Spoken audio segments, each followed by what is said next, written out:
Bienvenue dans cette capsule d'information sur la qualité de l'eau dans le secteur du barrage de North Atlee.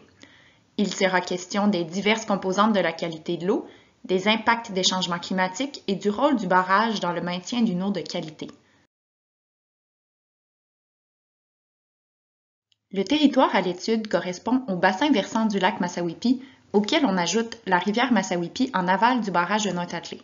Ainsi, on s'intéresse au lac Massawippi lui-même, à la rivière Massawippi, à la rivière Tommyfoobia qui se déverse au sud du lac, ainsi qu'à tous les autres tributaires ou cours d'eau plus petits qui se déversent également dans le lac Massawippi.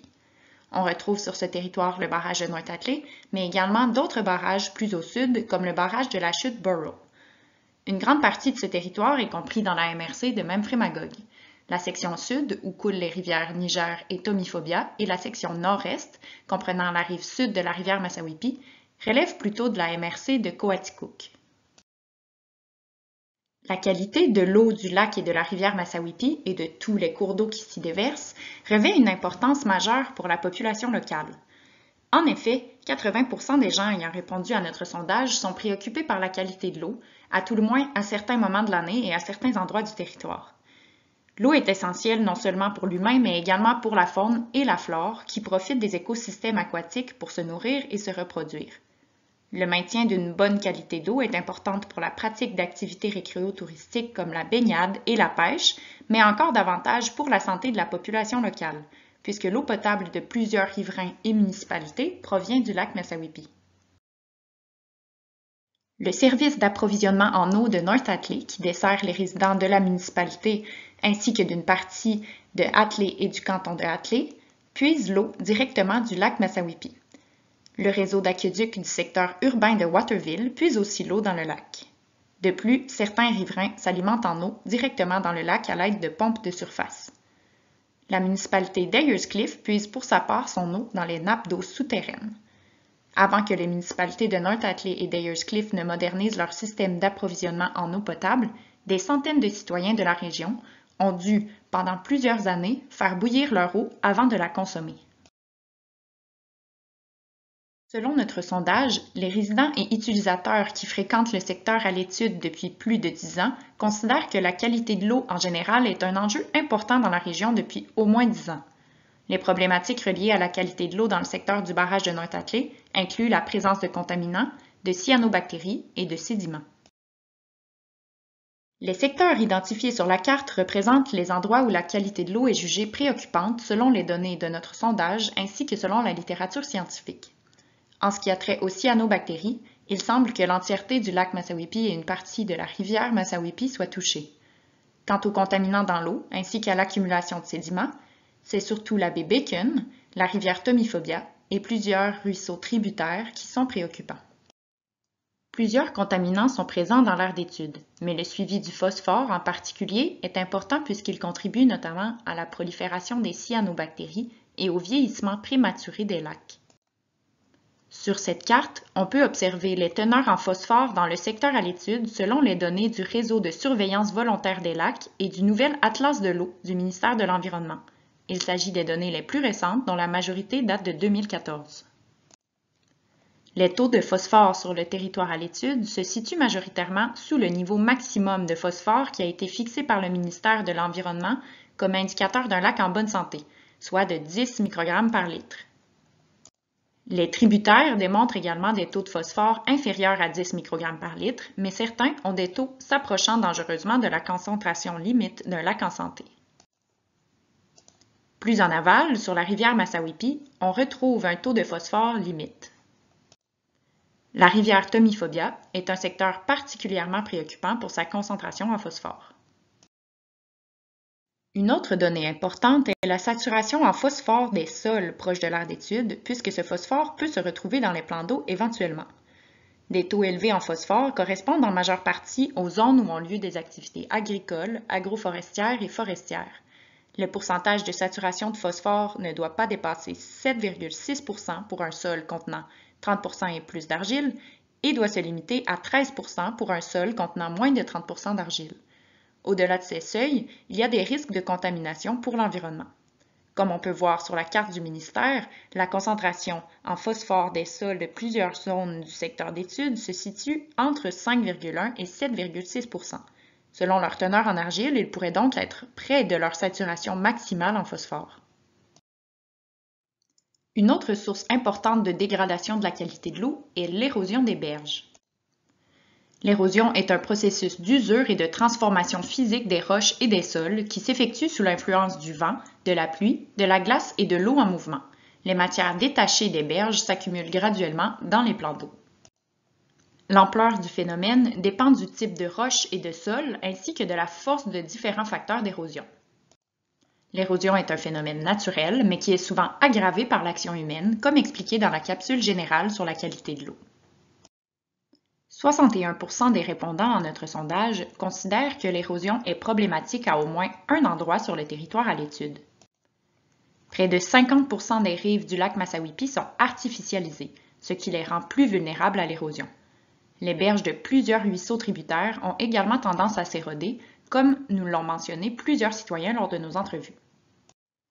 On peut voir sur cette carte les sites d'érosion en gris qui ont été mentionnés par les répondants à notre sondage, ainsi que les sites d'érosion répertoriés dans la littérature. La rivière Tomiphobia et son embouchure, au sud, ont été mentionnés plusieurs fois lors de nos entrevues comme étant une zone où l'érosion est particulièrement inquiétante. Plusieurs tributaires du lac Massawippi présentent également des signes évidents d'érosion. Certains riverains ont également exprimé leurs préoccupations à l'égard de l'ancienne voie ferrée qui longeait le lac à l'est et qui, selon eux, rendait la rive plus vulnérable. En plus de ces zones, selon la littérature, il semblerait que la rive ouest du lac est particulièrement vulnérable à l'érosion à cause de ses fortes pentes. Les baies Slack, Ronde et Bacon ont des pentes plus douces et le sol composé de sable et de gravier est propice à l'érosion. Dans les secteurs de North Atlee, des baies Slack, Cross, Woodland et Morse, ainsi que dans le secteur du ruisseau McConnell, on observe beaucoup de dégradation des rives. En effet, le couvert végétal de ces zones plus habitées y est réduit et les rives sont plus vulnérables à l'érosion. Venant de l'ouest, les vents dominants au lac Massawippi contribuent à l'érosion des rives du côté est en générant de fortes vagues et en amplifiant l'action de la glace lors des dégels. Selon 78 % des répondants à notre sondage fréquentant le lac Massawippi depuis plus de 10 ans, l'érosion dans l'aire d'étude est observée depuis au moins 10 ans. Ce ne serait donc pas un phénomène récent. Les organismes présents dans l'eau constituent un autre enjeu de qualité de l'eau. Plus de la moitié des répondants à notre sondage ont affirmé avoir remarqué des éclosions de cyanobactéries au lac Massawippi. Le ministère de l'Environnement a publié un document répertoriant les plans d'eau touchés par les cyanobactéries de 2004 à 2017. Selon cette étude, le lac Massawippi a fait l'objet d'épisodes majeurs d'éclosion de cyanobactéries à au moins 7 reprises au cours de cette période. Certains épisodes ont été très sévères, notamment celui de l'été 2006, qui a privé d'eau potable les citoyens de Waterville, de North Atlee et du canton de Atlee. Pour davantage d'explications sur les cyanobactéries et les conséquences qu'elles peuvent avoir sur la population et sur les plans d'eau, référez-vous à la capsule générale sur la qualité de l'eau. Selon notre sondage, la présence de cyanobactéries est un enjeu important dans la région depuis au moins 10 ans, quoique la problématique pourrait s'être accrue au cours des 5 à 10 dernières années. 70 % des participants à notre sondage ont remarqué une accumulation de sédiments dans le fond de l'eau pour une ou plusieurs zones de l'aire d'étude. Près de la moitié d'entre eux ont mentionné spécifiquement l'embouchure de la rivière Tomiphobia. L'accumulation de sédiments, combinée avec l'apport de matière organique et de phosphore, contribue au phénomène d'eutrophisation du lac Massawippi que nous expliquerons un peu plus loin et à la prolifération des plantes aquatiques.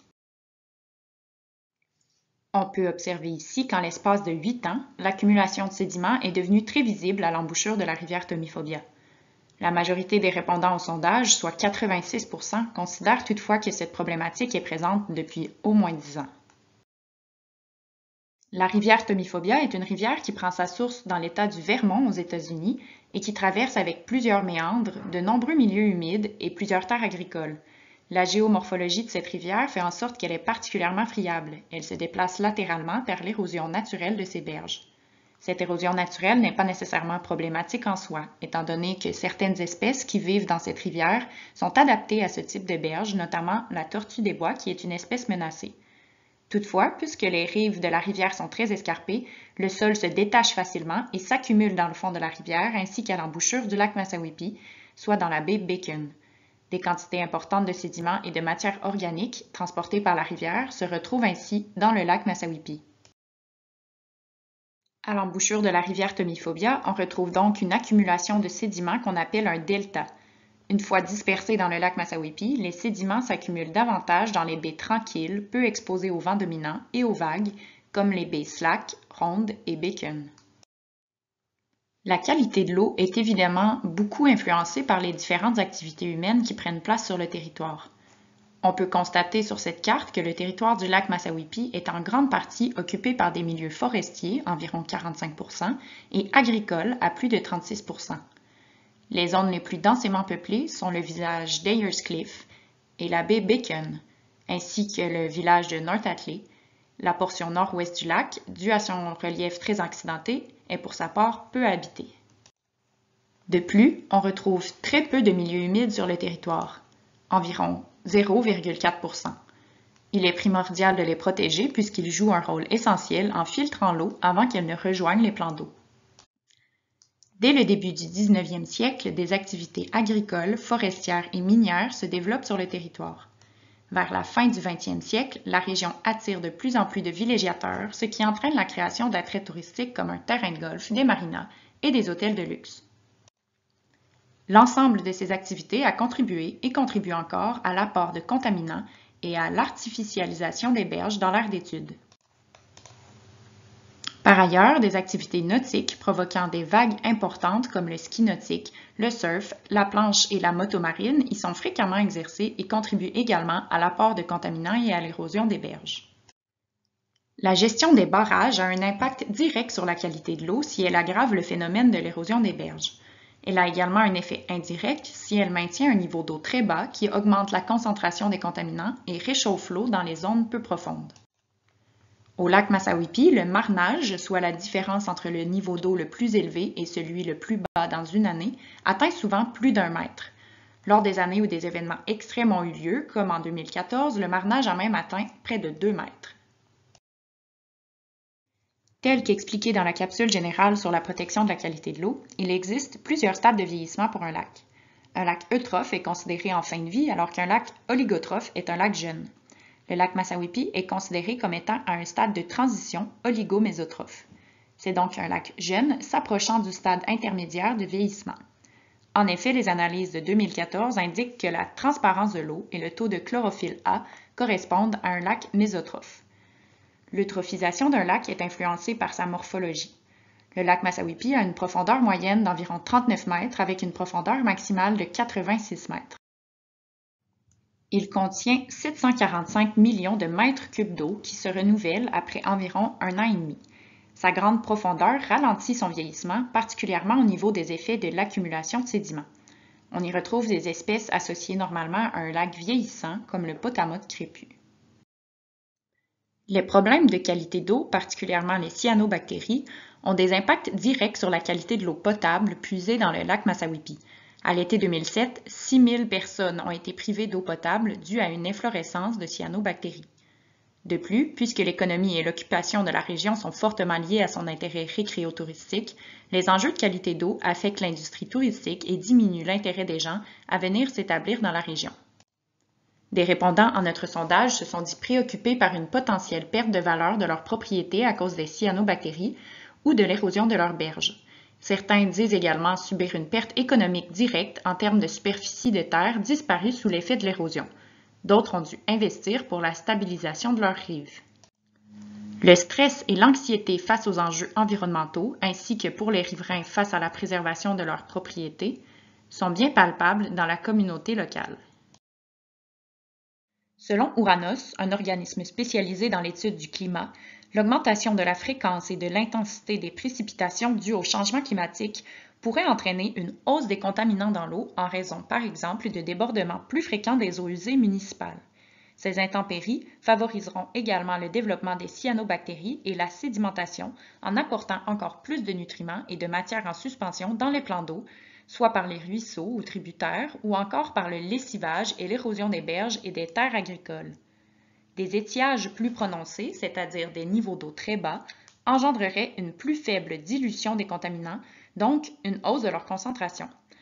De plus, une eau plus chaude diminue les concentrations d'oxygène et favorise la croissance des algues et des cyanobactéries et la toxicité de certains contaminants.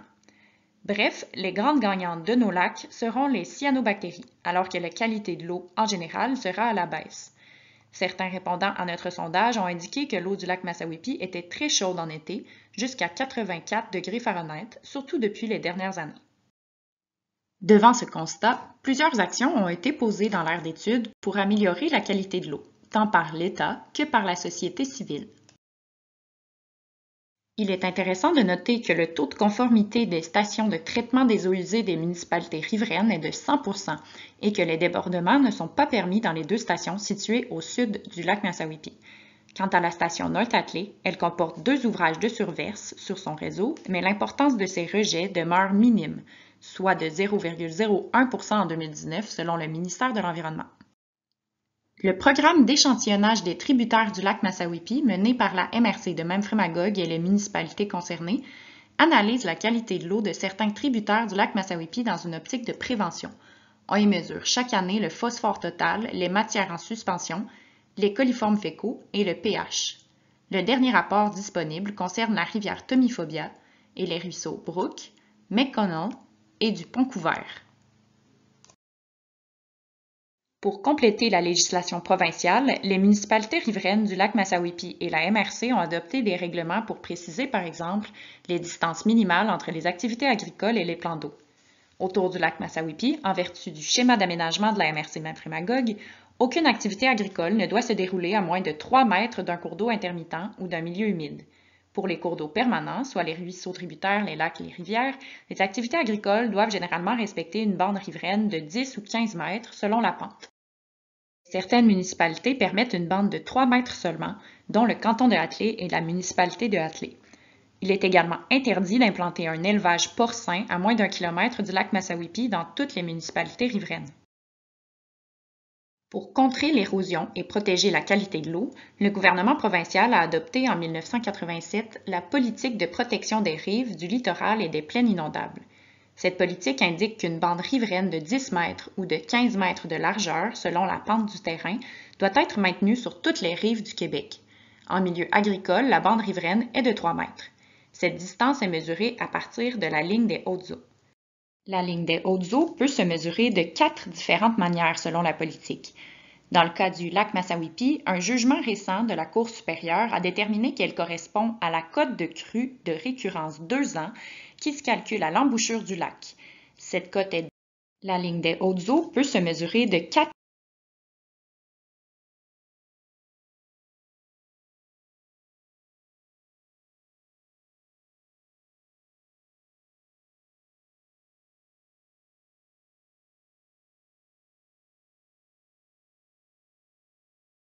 Le schéma d'aménagement ainsi que les règlements municipaux ont intégré certaines notions de la politique de protection des rives à partir de 2006.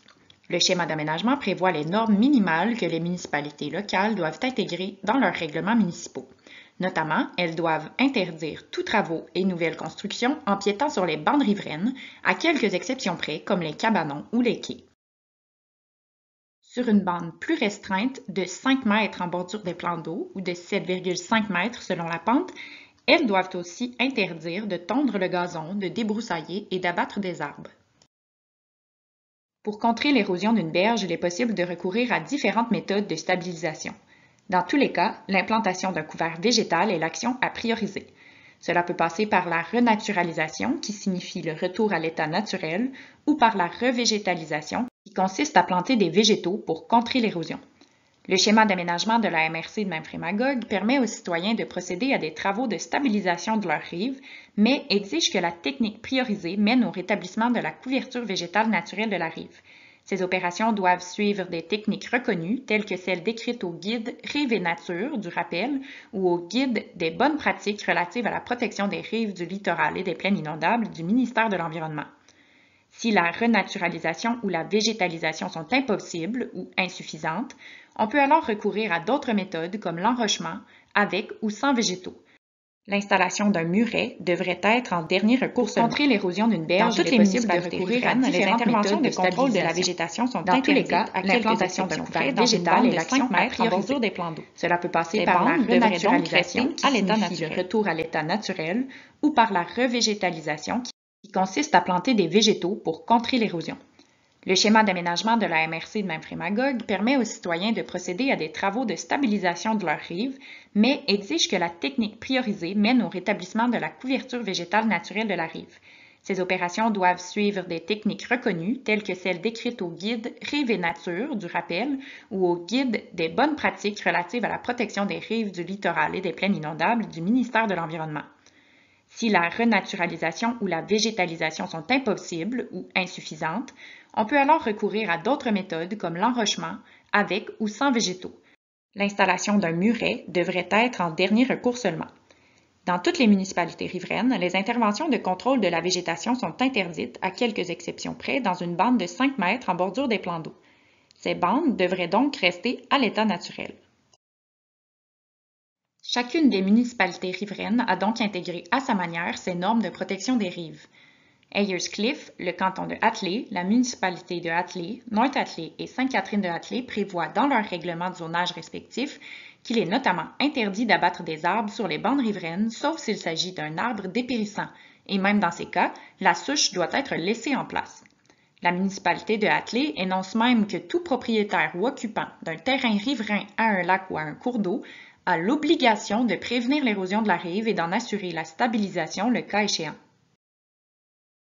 L'organisme Bleu Massawippi, en collaboration avec le Parc régional Massawippi, mène plusieurs projets visant à préserver la qualité de l'eau.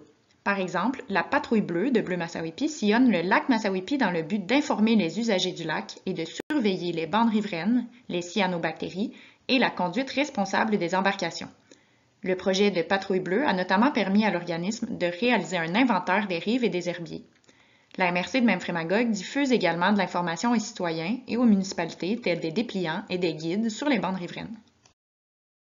Aussi, pour contribuer à la diminution de l'érosion, des restrictions importantes à la navigation ont été mises en place dans l'aire d'étude.